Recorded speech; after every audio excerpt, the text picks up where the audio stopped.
Hey guys, what is up? It's JJ Tech here, back again for another video, and today I've got my brand new gaming PC, and today I'm going to be reviewing it. I'm going to give my first week review of my brand new gaming PC, and also be giving them all the specs that I didn't give in my unboxing video. Now as you can see here, I've got my gaming PC in all its beautiful glory here. As you can see, all that RGB lighting, which is customizable in the software of the computer. It's called RGB LED 2.0 from Gigabyte themselves, which you can download to customize your RGB lighting, but sadly you can't do that for the mouse and keyboard. Before I actually get into the review of this gaming PC, let me get all the specs out of the way. Now in terms of the processor, this has the Core i5-9400F with 8 gigabytes of RAM as well. Now 8 gigabytes of RAM might not sound like enough for a gaming PC, which it really is, at least for me, and you can go ahead and upgrade this bad boy to 16, 32, or even 64 gigabytes of RAM if you want. This thing is highly customizable. There's no limits to how you want to customize this bad boy. Now in terms of graphics, this graphics card is a Gigabyte GeForce GTX 1660 graphics card, and it is very powerful. Definitely not the most powerful graphics card out there, but trust me, compared to this CPU, guys, this graphics card is just does wonders, guys. And I'm gonna be talking about, I did download some games to try out this gaming PC as well, to see if this thing is actually a good gaming PC, and that's exactly what I did.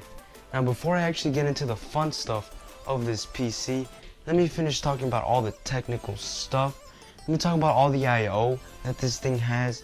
Now you guys probably can't see this, but at the top it does have two USB 3.0 ports and a power button, and then we do have a microphone jack as well as a headphone jack located on the top with the power button, which is really good. And for the rear, and this thing has two USB 2.0 ports, two USB 3.0 ports in the back as well, so that's 4. An Ethernet port, we have a microphone jack as well as the headphone jack, and then we do have an optical out, so if you want to plug in, I guess, speakers, but not sure why you want to do that on a PC. And then you do have two HDMI ports in the back, and then 3 DP cables, not quite sure what that is for, as well as one Type-C cable, which that is a lot of I/O, probably more than what you need, but it's there, and you can actually upgrade all this I/O if you guys want to take that out and put fresh new ones in, or you just want to add even more. You actually can do that. Now as you can see, this is the side of the PC. We do have one more fan that does light up. In total, this thing has 5 fans here, and as you can see, that's the graphics card sitting on the motherboard, as well as you can see you have that CPU fan kicking in right there. That one actually doesn't have RGB lighting, but all the other cooling fans do have RGB lighting as well. Like I said, those are customizable, which is really good and really important when you're buying a gaming PC. I'm not sure if you can see these two little antennas sticking out, but that's for the Wi-Fi, little Wi-Fi antennas. And if you don't connect that, you basically can't have Wi-Fi. And these guys have pretty good range. There's 2, as you can see here. And yeah, definitely don't forget to look inside the box to look for these, because without this, you won't have any Wi-Fi. Now as you can see, it is very quiet. It is on right now, and let me just be quiet so you guys can hear how silent this is. As you can see, very silent. I can barely hear it, and I'm right next to it, which is pretty amazing. But now let's get into the fun stuff, which is the gaming part of this PC. Now I did try a couple of games. I did try 2 games, as a matter of fact, and that one of them was Forza Horizon 4 as well as Fortnite. And I did crank the settings on both of those games to max settings to really test out and push this PC's limits to really see how it will perform. And when I did crank the graphics on Fortnite to epic settings, everything cranked up, it did only get locked up to 60 FPS. It wouldn't really want to go above 60 FPS. It didn't want to go to 100, which is fine. 60 FPS is perfect. But if you really want to get at over 100 FPS, you'd actually have to turn down the graphics to at least high or even medium if you want to at least get over 100 FPS. But overall, guys, this thing even in max settings, absolutely no lag or stutter. I'm not even kidding, guys. Like I said, the frame rate is a little bit lower than what I would like. I would have liked it to be like I said, 100 FPS, but 60 is absolutely fine. You do have motion blur on the Fortnite Epic settings, and if you do turn that off, it actually does make the gaming experience a little bit better. So overall for Fortnite, guys, this thing is an absolute champ, guys. Absolutely no lag, and it's absolutely perfect for that game. Now for Forza Horizon 4, I guess you could say it's a little bit of a lighter game, but kind of not. And I did turn up the graphics as well, all the way up on that, and absolutely no stutters on that game. Like, it was literally perfect. 60 FPS, maybe even got a little bit more, it felt. I didn't turn on the frame counter for FH4. I didn't really know if it had one, but like I said, FH4 runs absolutely perfect on this PC, and I will be making a couple more videos talking about the gaming capabilities of this PC. Like I said, I only tried out 2 games, and they're pretty high demanding games in terms of how powerful they are, and this thing absolutely handled it really well, and it didn't get loud at all. Even when I did crank the settings all the way up, it was very quiet. You did hear that graphics card kick in those fans, but overall it was really quiet, and it performs very well on games. Now in terms of the design of this gaming PC here, this case, as I should say, as you can see, it's a very very nice case. It might look big on camera just because it can barely fit in my camera frame here, in my camera shot, but overall, guys, it is actually pretty, not small, it's definitely not small, but it's not over the top. It's actually just right.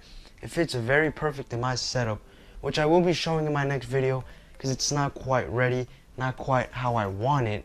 And speaking of setup, I will talk about that monitor in just a minute as well. But before I talk about the monitor and the rest of the PC, let me talk about the keyboard and the mouse that it did come with. Now as you can see, this is the keyboard that it did come with the PC. And as you can see, it's a pretty solid keyboard. It does feel a little bit light. And as you can see here, it is not even loud. Let me just be quiet so you guys can hear it. It is pretty quiet. I was actually quite surprised. It is not a mechanical keyboard, as you can see. It is just the regular, like, I'm not quite sure what you call it, but it's not very loud at all. And in terms for the mouse, as you can see here, this is the mouse that it came with, and it does light up. But there's one little con with this mouse, is that you can't control the RGB lighting, at least from the software that came with the PC. You can't do that. So maybe there is a third-party app that you can download to, customize the RGB lighting on this thing. But overall feel of the keyboard, it is really good. I really like the keyboard, but if you're a serious gamer, you might want to upgrade this keyboard to something else. And it does have no backlight, so as you can see here, it is plugged into the PC, and it does have no backlight. And now it does light up here. As you can see, it's not lighting up at the moment. I don't know why it does that sometimes.